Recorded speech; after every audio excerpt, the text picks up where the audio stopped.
Magandang hapon po sa ating lahat. And nandito po kami ni Sir Alan Bugarin sa ating Financial Center dito po sa Oriental Mindoro. And yan, nagkape-kape kami, kwentuhan. So Sir Alan, kumusta po? Okay naman, So, magandang hapon po sa inyong lahat. So, kami nga po dito ay nandito ngayon sa inyo kasi ang pinag-uusapan natin siyempre is tungkol doon sa ating buhay-buhay, hindi po buhay ng iba. Kasi kung sasabay tayo sa takbo ng problema ngayon na kinakaharap ng ating bayan ng bansa, sa usaping politika, sa ekonomiya. So, magugulo lang po na masyado yung isip natin. So, ang pagtuunan natin sana ng pansin ngayon din. Hindi ko sinabing huwag tayong tawag dito, magbigay pansin doon kasi mamamayan pa rin tayo ng Pilipinas. Yes. Pero, ang sa akin kasi is may problema tayong atin na dapat nating ayusin sa pamilya, sa ating pang-araw-araw na pamumuhay, yung simpleng kakainin natin, yung mga bagay na pangangailangan natin. So, mas unahin natin yun, Pero, siyempre, kasama pa rin tayo doon. Apektado tayo sa pinila. Pero, kaya natin sila inilagay doon po na para sana sila ang mag-ayos ng mga bagay na dapat na yun ang function nila. Pero, parang lumalabas na tayo pa yung hihingan nila ng pagdamay o dahil kailangan lang nila yung pagdamay ng mga tao ngayon dahil mga nagkakaturuan sila. So, mas magandang pag-usapan kung paano natin na maiaayos yung pangsariling buhay natin, yung para sa pamilya natin, para pagdating ng panahon, kahit ano man yung unos sa pagdaanan natin, hindi tayo nagiging natataranta sa mga problema. Yes, tama. Napakalalim ng sinabi ni Sir Alan. Talagang sabi nga, minsan kasi tayo, hindi natin masyado napapagtuunan yung sarili nating ekonomiya. Ibig sabihin, lalo ngayon, malapit na yung pasukan. Minsan, hindi natin, kumbaga, bahala na si Batman. Yun ang usual na nangyayari. Hindi natin masyadong pinapansin kasi andyan naman, kumbaga, may inaasahan tayo, di ba? Makakahiram naman ako kay ganito, ganyan. Kaya kumbaga, nagiging tawag dito, ang laging nasa isip is may malalapitan naman tayong tao, nakakapaghiram tayo kay ganito, kay ganon. So, kung yun kasi yung magiging mindset coach Rona ng mga tao, kumbaga, malabo tayo talagang wala sa pagkakautang. Malabo tayong tawag dito, magkaroon ng magandang future, pagtanda natin. Kasi matanda ka na, nagtatrabaho ka pa, parang nagbabayad ka pa ng utang mo. So, ang sana, ang maisip ng mga tao is mapaghandaan yung mga ganitong pagkakataon. Kasi katulad nung sinasabi mo nga, magpapasok ka na naman, siyempre kailangan ng mga bata ng gamit sa eskwelahan, o kung yung magkokolehiyo, tuition fees, o kung ano man. Iyan naman is, kumbaga, taon-taon na yan usro na eh. So, kung alam ng tao yung gagawin nila, na hindi sila mabibigatan, malayo pa yun na paghandaan na dapat nila yan. So, yun yung hindi ko maisip kung bakit, kasi pwedeng utay-utay yan, napapaghandaan mo na eh. Maraming gumagawa niyan at nagagawa naman nila sa kabila ng maliit lang yung kinikita nila. Pero kasi, nandun Coach Rona yung pagpaprioritize doon sa mga bagay na alam nilang kailangan na paghandaan. Kasi, minsan mas nauuna pa yung mga luho natin. Samantalang, meron naman tayong pwedeng ihanda sana para doon niya sa ganung panahon ng pag-aaral ng mga anak natin, yung mga pangunahing pangangailangan, Kasi ako mismo sa amin, yung bunso ko gagraduate ngayon ng college. So kung tutusin, parang pwede nating sabihin okay na. Pero hindi yun eh. Kumbaga, gagraduate, di ba? Normally, maghahanda tayo, mag-i-invite tayo. Pero hindi ko naiisip yun eh. Kasi ang iniisip ko, Coach Rona, ang pinaghahandaan namin ngayon, yung magre-review ang anak ko para sa board examination. So ngayon, kung matapos na yon, nakapasa ang anak ko, magtatrabaho na yan, doon pa lang ang plano kong paghahanda ko sa Rona. Kasi wala na siyang maharapin na iba kundi kikita na, magtatrabaho na. Hindi ba? So kung ngayon ko gagawin na gagraduate siya, paghahandaan ko kasi dapat ipagpasalamat na nakagraduate siya. Hindi yun eh. Dapat ang ano natin is, pwede nga walang handa eh. Kaya lang nakasanayan na yun eh. So ang akin is, saka namin ipaghanda, anyway, kanya-kanya nga ng pananaw yan. Pero ang para sa akin, saka namin ipaghanda yan kapag nakapasa na ng board. Siyempre, celebration talaga yung Coach Rona. Kung graduate pa lang, hindi mo nga alam kung makakapagtrabaho hindi ba? So, yun naman ang para sa akin. No? Yes, tama. And by the way, speaking of pasukan, bago magpasukan, so magkakaroon po tayo ng event, a big event dito po sa IMG. Kaya calling sa lahat ng mga IMG members na nandito sa Oriental Mindoro, magsama-sama po tayo sa June 5 to 7, IMG Convention of Champion 2026. So, excited ka na ba, Kuya Alan? O, Yung bang syempre, tuxedo mo ba? Planchado na ba? Oo, kaya nga nakailang beses na ang isinukat kung ano pa yung magkakasya. Medyo parang nag-diet ka ng konti. Baka lumaki yung tuxedo mo. No, so, isa pa na mabalikan ko is yun nga, napag-usapan natin kanina na kahapon, na-invite ako sa isang eskwelahan as resource speaker doon sa kanilang gender, yung God nila, ano, para sa financial literacy para sa mga teacher. Nakakatuwa, Coach Rona, na naisingit nila yon, ano, na parang doon pa lang nung sinabi nila sa akin na yon na kung pwede nila akong ma-invite. So, nakita ko na kahit papano yung mga teacher may pagnanais talaga na mabago at ano yung pwede nilang magawa na hindi nakukunin doon sa kanilang susweldohin. Ano? Kasi kumbaga, yung sinisweldo nila sa ngayon, sinasabi nga nila, sumasapat lang, matalas, kapos pa. So, hindi naman po pwede talaga na magmukmuk na lang sila doon.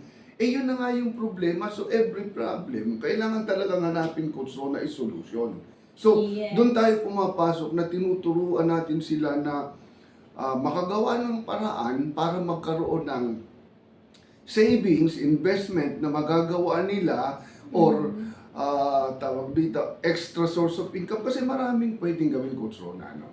Hindi lang talaga nila naiintindihan. Kaya napakaganda na yung ating company, ang IMG, yung mission natin is tawag dito, yung makapag-educate tayo ng mga tao, at least 30 million families, ma-educate natin till 2030, ano, na maging financially literate. Kasi doon, may mga tao na gustong makapag-invest pero hindi nila alam kung paano yung pag-invest. Ang naisip lang kasi ng marami is, yes, mag-iipon ako. Iba kasi yung pag-iipon, Coach Rona eh.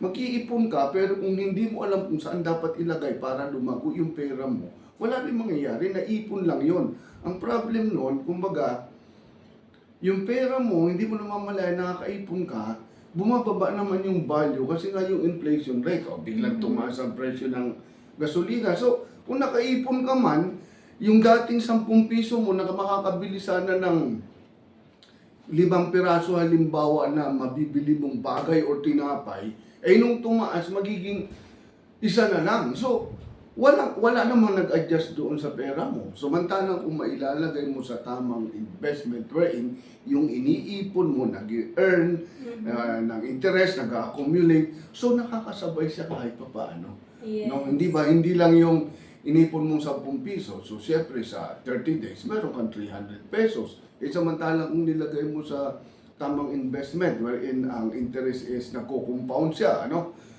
So, mas malaki. So, yun yung binigay natin sa mga teacher. Ang dami kasi po pwede, hindi lang talaga alam o hindi naasikaso ng mga tao. Kasi nga yung sinasabi na people don't know what they don't know until they know what they should know. So, marami naman eh. Sa GCash nga, meron silang pwede talaga kung gusto nilang mag-save. Yes. May MP2. So, ang ano na lang talaga is ano yung gagawin nila, paano nila magagawa kasi baguhin na dapat yung pananaw na ang gusto ko agad ay madali ang pera. Subukan nyo kaya na ikaw, Coach Rona, may pera ka. Ilagay mo halimbawa sa bangko, Coach Rona. May 100,000 ka, nilagay mo sa bangko, kunin mo kaagad bukas. Do you think malaki na yon? So, bakit natin sinasabing i-invest? Ilagay mo yung pera mo at i-wait mo ng medyo matagal, mas malaki Coach Rona, hindi ba? So, ganun talaga yun. Para ka ng, may binhi ka ng kamatis, may binhi ka ng mangga, yung kamatis madali mong maaani pag tinanim mo. Yes. Yung mangga, matagal kang maghihintay, pero pag umani ka marami. Di ba? So, ganun din. Yung pera, ang gusto kasi nung iba kaagad is, kailangan siguro pag nilagay ko to bukas may makukuha na ako. Tingnan mo yung MP2, di ba naka-design doon is 5 years. So at least, mahaba-haba, medyo malaki na yung kinita ng pera mo. Nag-earn na siya kahit papaano. Yung leveraging is, yung tawag dito,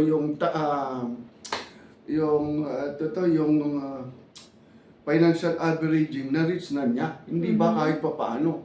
Kasi sino ba namang company magbigay sa iyo na 3 days mo lang lalagay yung pera mo, time deposit nga, I think 4 or 5 years. So, di ba? Yes. So, ganun yun. Hindi kailangang madaliin. Kasi kung gusto mo na lumago yung pera mo, ilagay mo ng medyo matagal.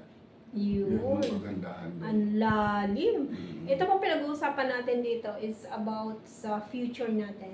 About sa pag-invest. Yes, sabihin natin nag-iipon tayo, pero ang pagdating pala sa pag-iipon, may tinatawag tayong right saving at saka wrong saving. So, ano po yung ibig namin sabihin? Kaya nga po dito sa company ng IMG, ang maganda dito, nag-educate tayo, nagtuturo tayo na about financial literacy. Kagaya kahapon ng si Sir Alan nag-conduct ng financial literacy seminar kasi ito yung talagang kailangan marinig ng mga tao yung mga kababayan natin. Kasi syempre, lahat tayo kumikita tayo ng pera. Ang tanong, hindi natin alam kung paano, kumbaga sabi nga, yung right investment vehicle, kung saan natin papalaguin yung ating kinikitang pera. Kasi lagi natin sinasabi, hindi po lifetime kaya natin kumita ng pera. Hindi lifetime may lakas po tayo. Kaya, napakaganda, nagkakandak po tayo dito sa ating mga financial center, dito po sa Calapan at sa bayan po ng Socorro ng Financial Literacy Seminar. Kaya po, iniimbitahan po namin kayo na pumasyal, bumisita. May libre po tayo ditong kape o anumang merienda, mapagsaluhan po natin para at least makapagkwentuhan tayo ng ganito, di ba, Sir Alan? Correct. Kaya ngayon, Coach Rona, yung sinabi ko nga kahapon sa mga teacher. Kasi parang last week lang yata sila Coach Rona tumanggap lahat ng government employee, including teachers, ng mid-year bonus.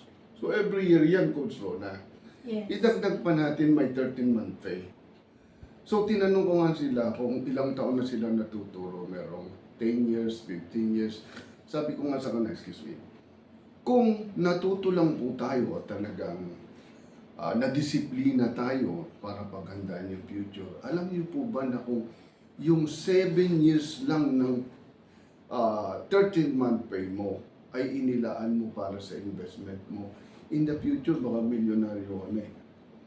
Di ba 7 years lang yung sakripisyo? Di ba meron tayong isang investment na alam na 7 years lang sila mag-i-invest, mag-wait sila ng ilang panahon, and then pagdating ng maturity, mag-aani na lang sila, and that is your bond, yung tinatawag nating investment na walang tapon, di ba?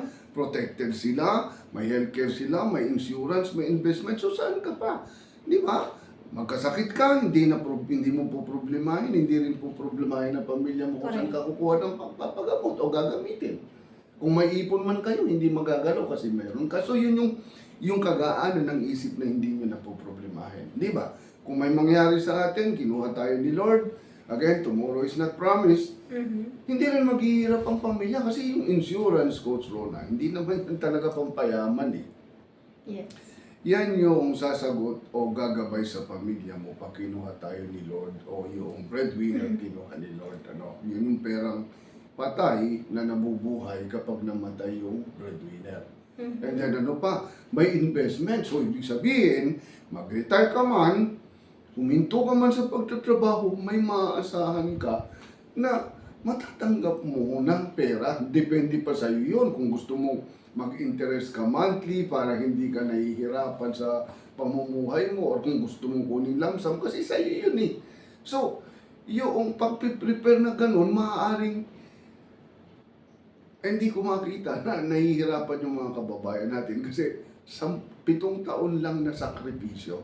Yes. Samantalang kung babalikan natin yung buhay natin, ilang taon na tayo nagsasakripisyo pero walang nabago. Ay bakit natin hindi gawin yung 7 taon lang?